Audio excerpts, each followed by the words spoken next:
tema que lo he titulado Jesús rompe las cadenas. Y si usted tiene Biblia, acompáñeme allí en su Biblia, el libro de Mateo, capítulo 12, versículo 28. Mateo capítulo 12, versículo 28. Quizás es uno de los versículos más claros en la Biblia referente a la liberación. Y fue el mismo Jesús quien habló. Vamos a leerlo, Mateo 12, 28. Pero si yo, por el Espíritu de Dios, echo fuera los demonios, ciertamente ha llegado a vosotros el reino de Dios. Voy a volverlo a leer. Pero si yo, por el Espíritu de Dios, echo fuera los demonios, ciertamente a vosotros ha llegado el reino de Dios. Qué interesante, cuando Jesús vino a la tierra, su mensaje fue: se ha acercado el reino de Dios. Y yo creo de que cada uno de nosotros anhelamos traer el reino de Dios a nuestras vidas, que un pedacito de cielo esté en nuestro hogar, en nuestro interior, en todo nuestro ser. Y note que Jesucristo, dice la palabra, que lleno del Espíritu Santo vino a echar fuera demonios, mostrando una realidad de que los demonios son reales. Una realidad de un mundo espiritual que usted y yo no podemos ignorar, sino más bien conocer. Porque así como es real Dios, también es real Satanás. Y cuando usted lee los evangelios, se da cuenta de que una de los roles comunes de Jesús fue echar fuera demonios.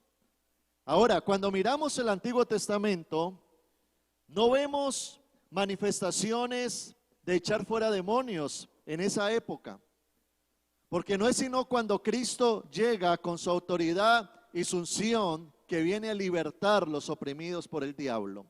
Hay unas historias que muestran y que dan registro de estas liberaciones de Jesús. Por ejemplo, Lucas capítulo 8, versículo 26.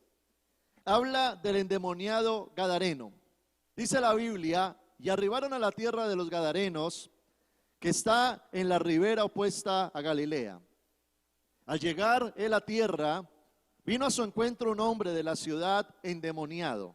Note, un hombre endemoniado desde hacía mucho tiempo, y no vestía ropa, estaba desnudo, ni moraba en casa, sino en los sepulcros, era como un vagabundo. Versículo 28, al ver a Jesús, lanzó un gran grito, y postrándose a sus pies, exclamó a gran voz: ¿qué tienes conmigo, Jesús, Hijo del Dios Altísimo? Te ruego que no me atormentes.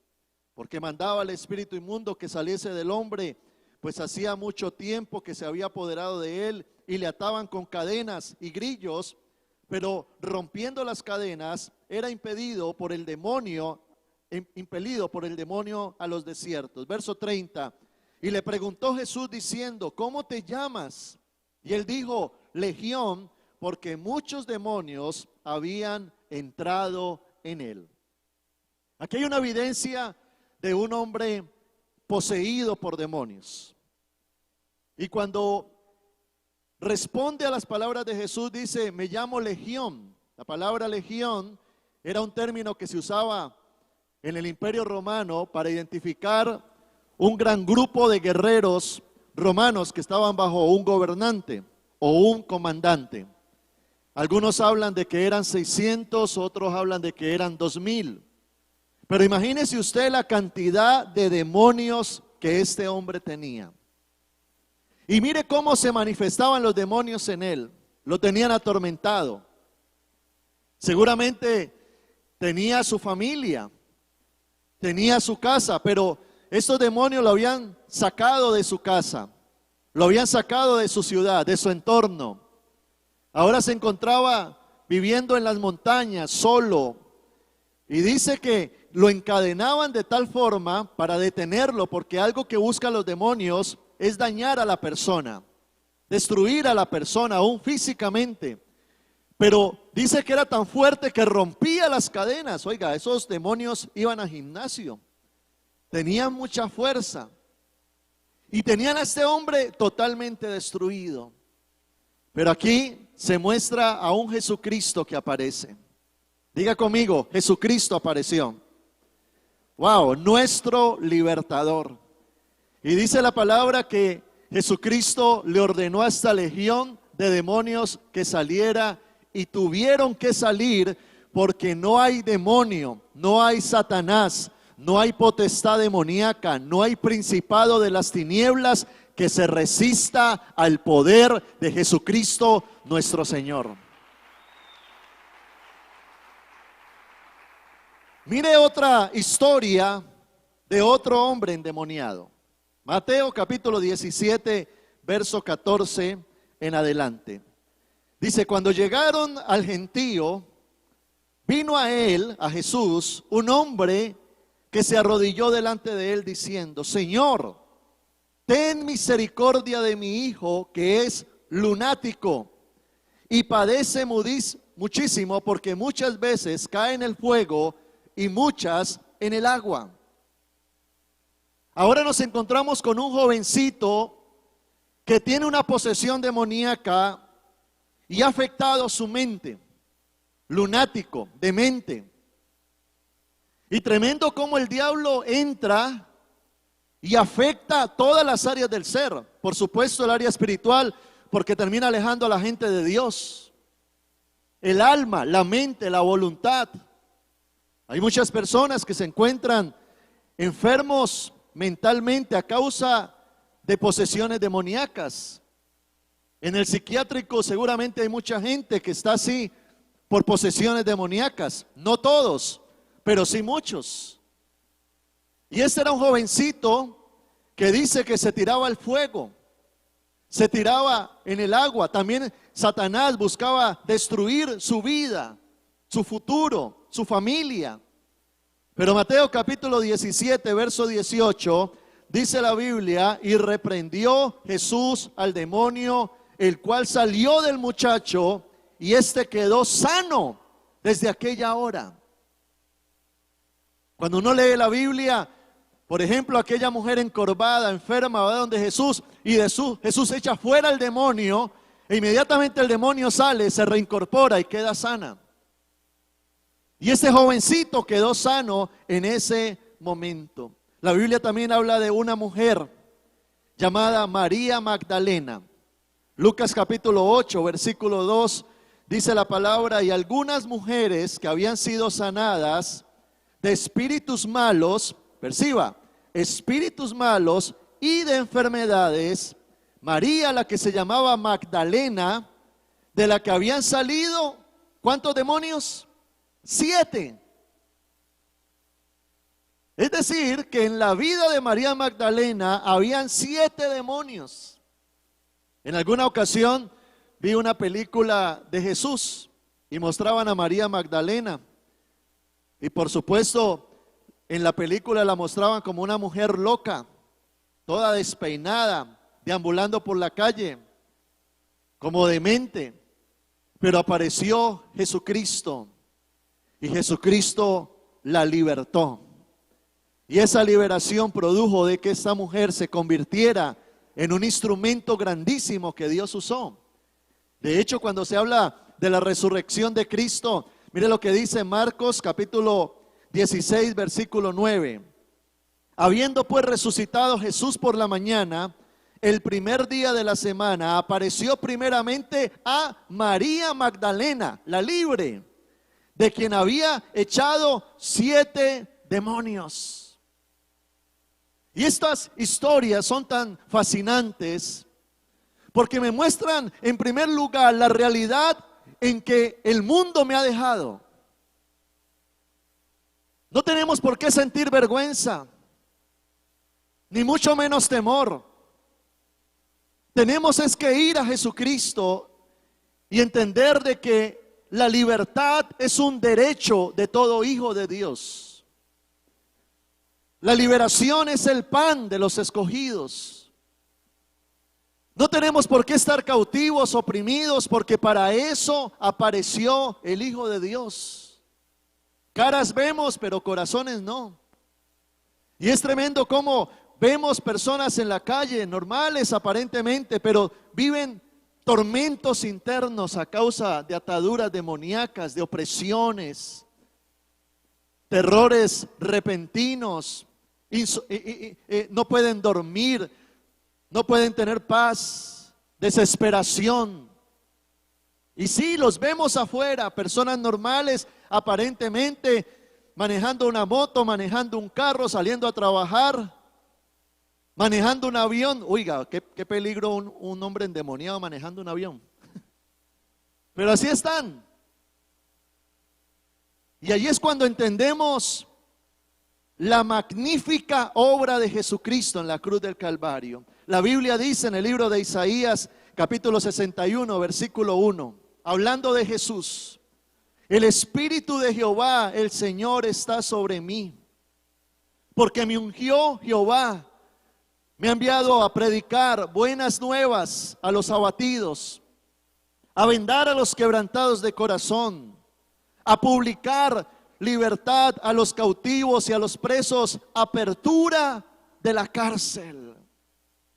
Por eso me gusta muchísimo aquel versículo del libro de Gálatas que dice: vivan pues en la libertad en la que Cristo los hizo libres y no vuelvan al yugo de esclavitud. Y más adelante dice: porque a libertad nos llamó el Señor. Wow, la libertad es un derecho. Usted y yo, por medio de Cristo, podemos romper cadenas de opresión, podemos sacar temores, circunstancias que nos oprimen, aún aquellas cosas que ha usado el diablo para dañarme, para dañar mi familia, mi hogar, mi economía, mi mente. En Cristo está la respuesta del ser humano. Ahora bien, la Biblia en 2 de Corintios 2:11 expresa algo importante: que Satanás no gane ventaja alguna sobre nosotros, pues no ignoramos sus maquinaciones. En otras palabras, Dios nos abre los ojos espirituales para poder comprender cómo opera Satanás. Satanás es una realidad. La Biblia lo describe y las personas lo viven.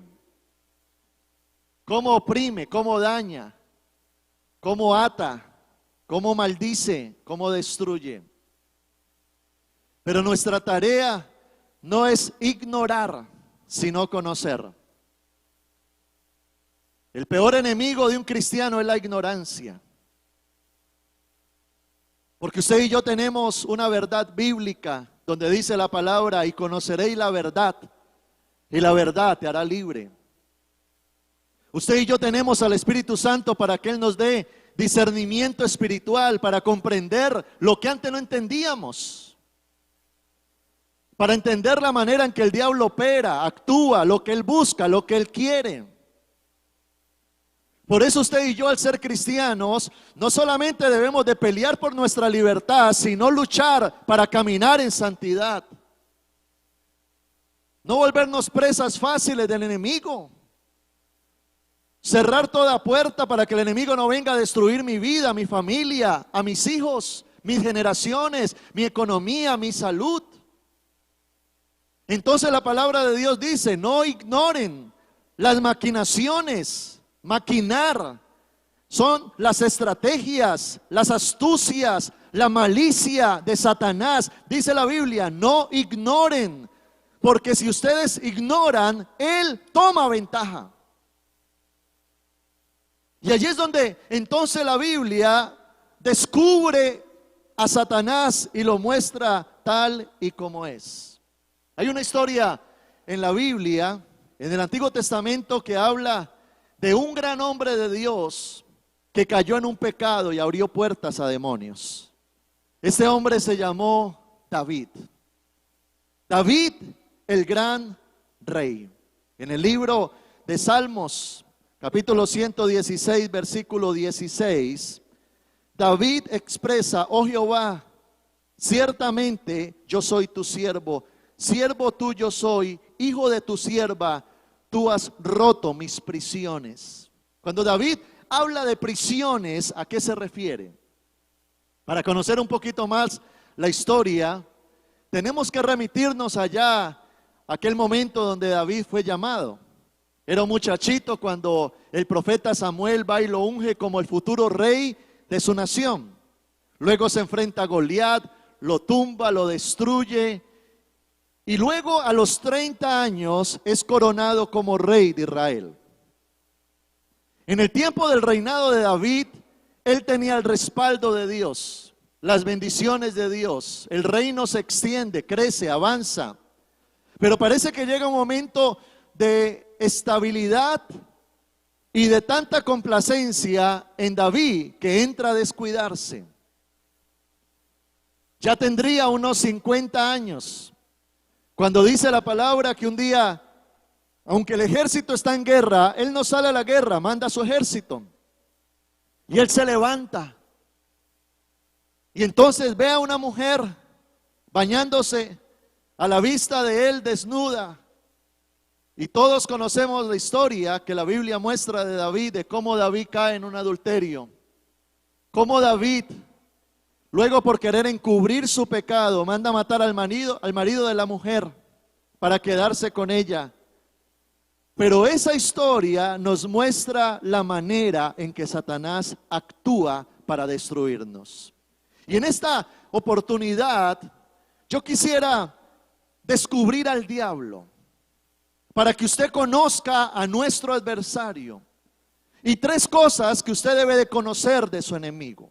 La primera, la principal estrategia del diablo es el engaño.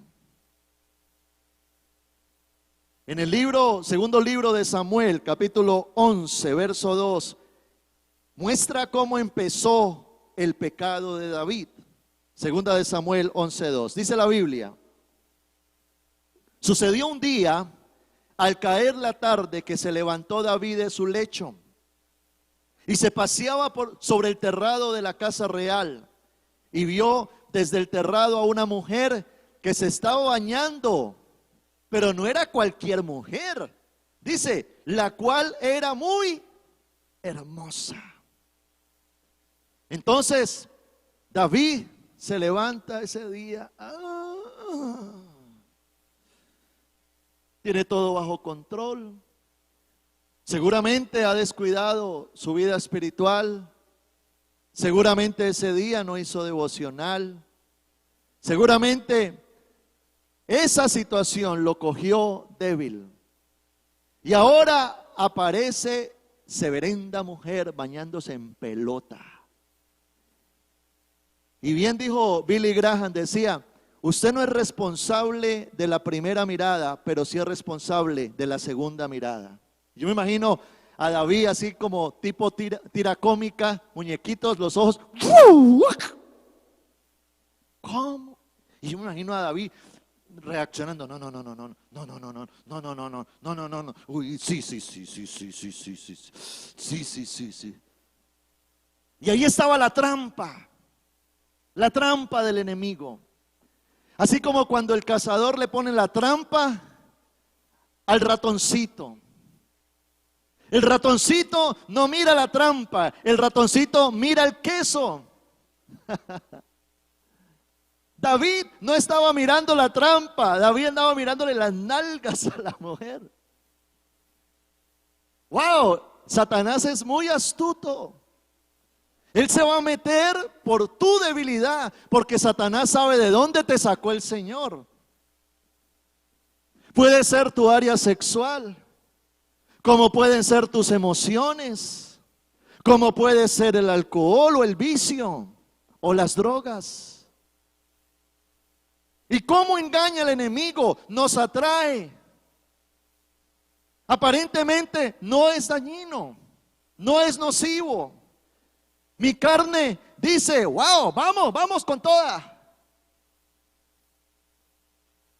Y allí es cuando empieza la destrucción de Satanás. Mire lo que dice 2 Corintios 11:3.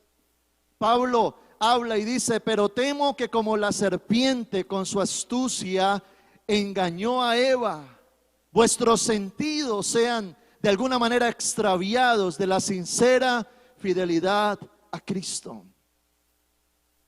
¿Cuáles son nuestros sentidos?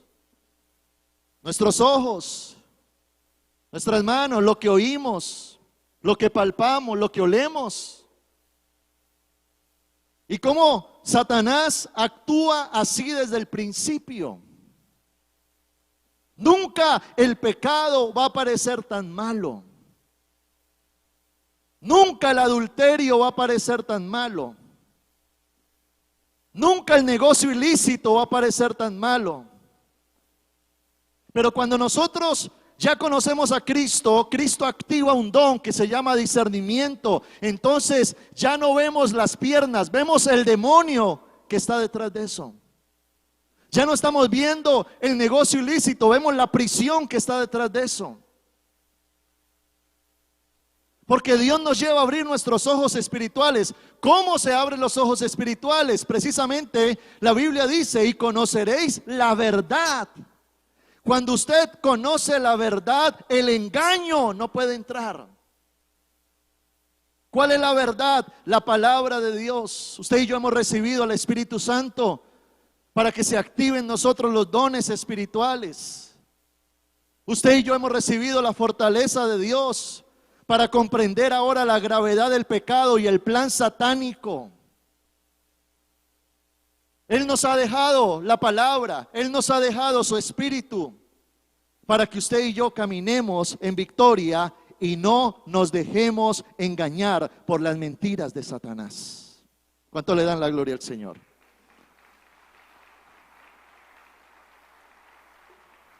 En segundo lugar, el arma más poderosa que el diablo usa es la culpabilidad. Note que dije que la principal estrategia es el engaño, pero la principal arma es la culpabilidad.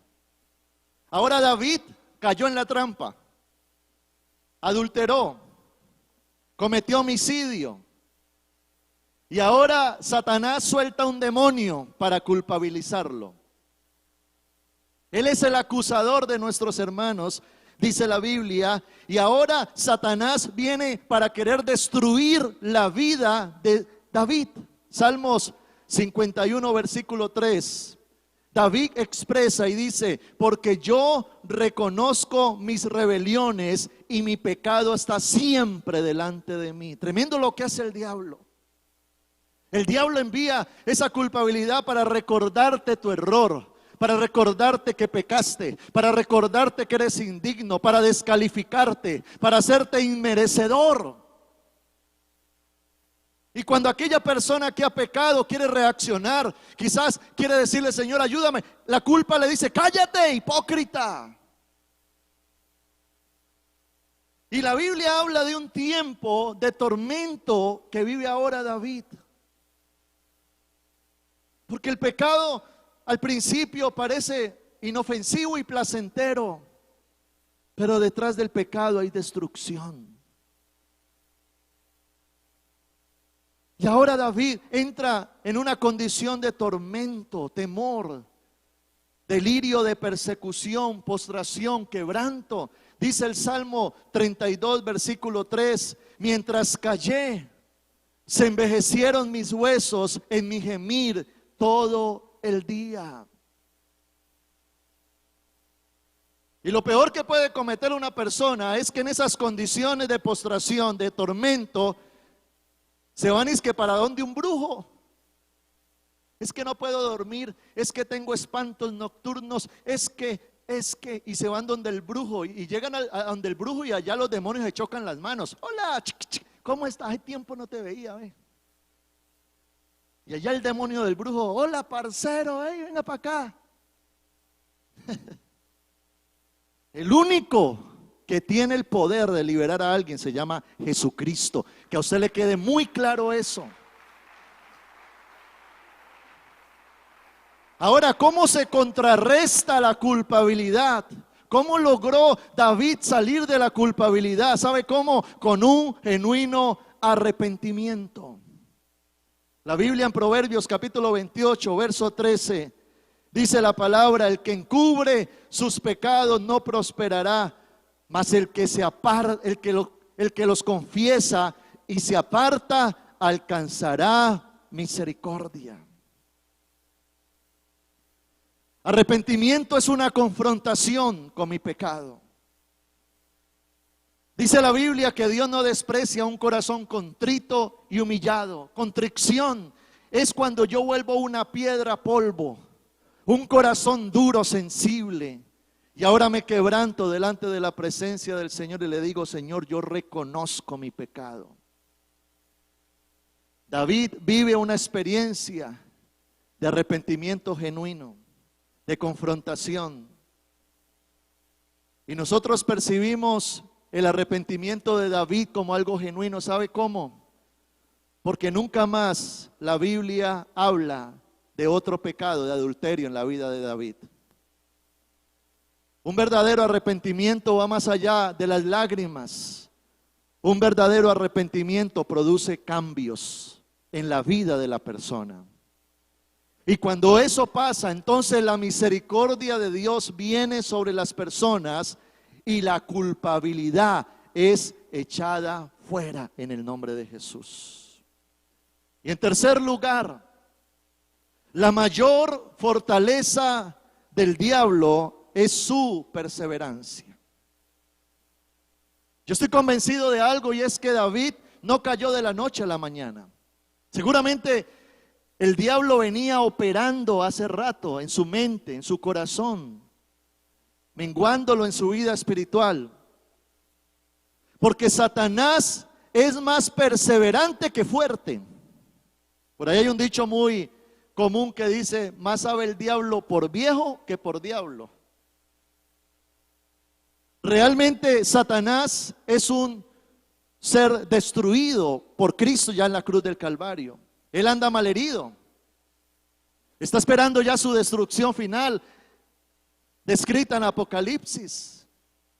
Pero Satanás es como esa gota, que la gota de agua en sí no es fuerte, pero usted ponga una gota de agua y con el tiempo rompe una roca. Y Satanás, en su modus operandi, es sutil. Él entra por medio de una imagen, por medio de un pensamiento. Cuando Satanás quiere destruir un hogar, por ejemplo, entonces comienza a crear cizaña en la pareja. Ahora vela al hombre o a la mujer, comienza a ponerle ideas: ya ese hombre está como feo, barrigón. Y el hombre también. Y ahora por allá una jovencita le pica el ojo y Satanás comienza a perseverar, a manejar las cosas. Satanás se mete de la manera más sutil. Por lo tanto, dice la Biblia en el libro de Efesios 4:27, ni deis lugar al diablo. No podemos coquetearle al pecado, ser permisivos, tolerantes, porque sabemos la maquinación del diablo. El diablo siempre se va a mostrar, dice la palabra, como un ángel de luz. Él se disfraza, él no se va a aparecer con una cola tirándote fuego, no, te asustarías. A él le gusta ponerse minifalda. A él le gusta abrir páginas pornográficas para que tú las veas. A él le gusta seducirte con la mundanalidad que encontramos afuera. Y yo le hablo de todo esto porque usted y yo no podemos ser presas fáciles del diablo. Porque usted y yo ya tenemos la victoria en Cristo Jesús y no podemos ser víctimas por ignorancia de las maquinaciones de Satanás. Ahora, ¿cómo vencemos esos ataques del enemigo? Si el diablo es perseverante, entonces usted y yo también tenemos que ser perseverantes en las cosas de Dios. Si el diablo sabe Biblia, usted sabe que el diablo sabe Biblia, usted también tiene que saber Biblia y conocer la revelación de la palabra y las verdades bíblicas para hablarle a ese demonio que se quiere levantar. Si él tiene un séquito de demonios, usted y yo tenemos al león de la tribu de Judá dentro de nosotros, al Espíritu de Dios que nos da la victoria. Mire lo que dice el libro de Jeremías 1:19. Y pelearán contra ti, pero no te vencerán, porque yo estoy contigo, dice Jehová, para librarte. Eso significa de que Dios nos ha entregado las herramientas para caminar en victoria. Esa es la obra de Dios por medio de Cristo, del Espíritu Santo, donde Dios nos trae revelación, transformación, poder. ¿Acaso puede una persona caminar en libertad? Por supuesto que sí. Porque la Biblia dice que a libertad nos llamó el Señor. ¿Acaso yo puedo ser libre de ataduras, de opresiones, de maldiciones? Claro que sí, porque la Biblia lo declara. Vamos a dejar de comerle cuento al diablo, a las mentiras del mundo, y vamos a comenzar a caminar en la verdad de la palabra de Dios. Usted es lo que la Biblia dice que usted es. Usted es un hijo de Dios, heredero de Dios, coheredero con Cristo, con derecho a la bendición y a la libertad.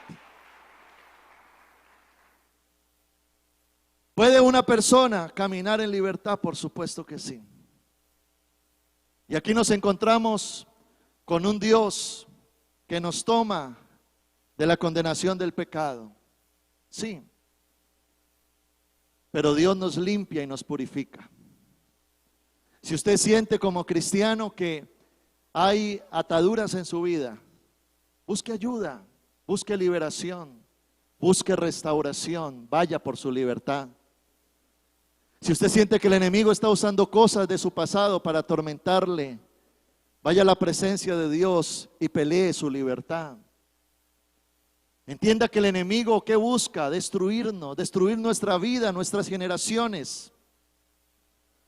Pero allí es donde nos encontramos con la espada del Espíritu para hacerle frente y entender que el enemigo no va a poder conmigo si Dios está conmigo. A usted se le pueden levantar demonios, brujos, hechiceros, tomar una foto tuya y hacerle brujería. Pero ¿sabes algo? Si Dios está contigo, ¿quién contra ti? La sangre de Cristo es suficiente para limpiar todos nuestros pecados, para perdonar todas nuestras deudas y para nosotros caminar en libertad.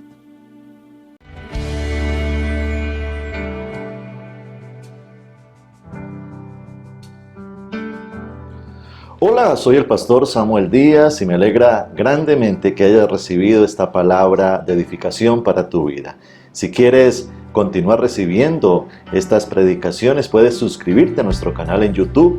Allí dale la campanita para notificaciones, así te vamos a anunciar nuevas enseñanzas que van a edificar muchísimo tu vida. Y síguenos en nuestra página web www.samueldiaz.com.co. Dios te bendiga.